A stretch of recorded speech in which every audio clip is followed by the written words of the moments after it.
high-ranking officials in the Bush and Obama administrations knew of Osama bin Laden's exact location for years. And we have the top secret documents, we have the emails, and we have the interviews. We have people on record in the FBI, people on record who went looking for him, who said, yeah, he was almost matter of fact, yeah, you didn't know he was in Iran. This is like everybody in the upper echelons of intel knew that he was in Iran.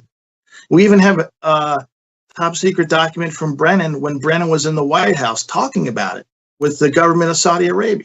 This stuff is crazy. Like in 2007, I never would have imagined that we could put this together. And not only that, Ann, okay? I mean, this stuff is big. And attempts by federal agents, congressmen, and even one governor to try to get this information and retrieve bin Laden were ignored by both administrations.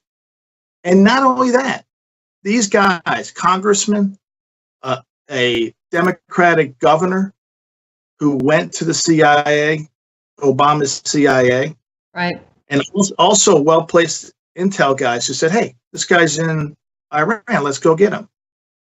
They were basically whistleblowers, but not in a traditional sense where they went public. They became targets of the FBI and the CIA. And they were spied on illegally and investigated. Their careers were ruined because they released his location in Iran to government officials. It goes on and on and on. So remember when all our soldiers were in Afghanistan looking for this guy? Right. He wasn't in Afghanistan. He had been in three other locations.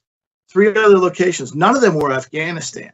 And the U.S. helped broker his protection in Iran with the Saudis. We have a guy who was in the room. When the deal went down with Iran. He was in Tehran. He was in other places. We have documentation that he had he had kidney surgery in Tehran, in Iran, and was on dialysis. I remember there was reports that he had kidney failure. We're all hoping he was dying in a hole in a cave somewhere in Afghanistan.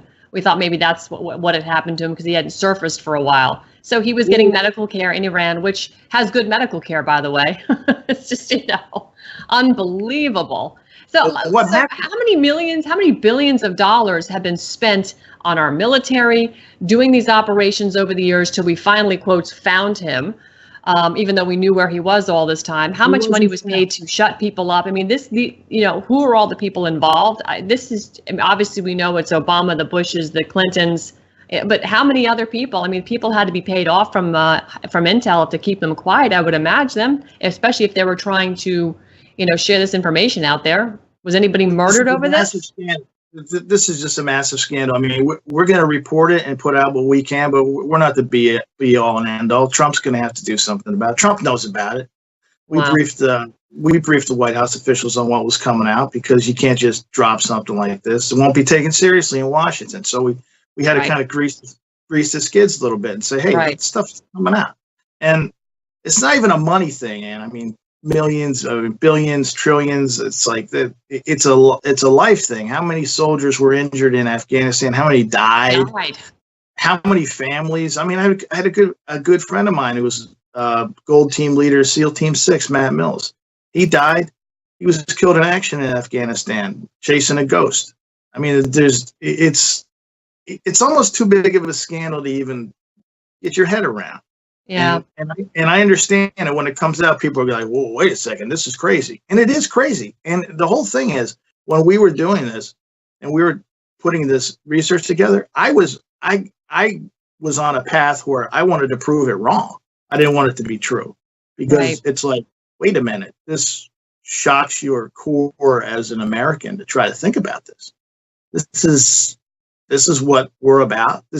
And people say that there's no deep state. Really? Because this is the deep state.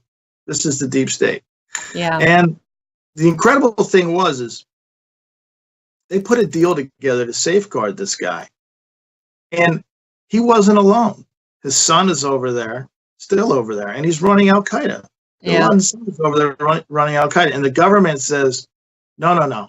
We don't. The U.S. government says we don't have anything to do with that. And now the Saudi government has been reformed. Yes. And their officials are saying, hey, Al Qaeda is being run out of Iran by bin Laden's son.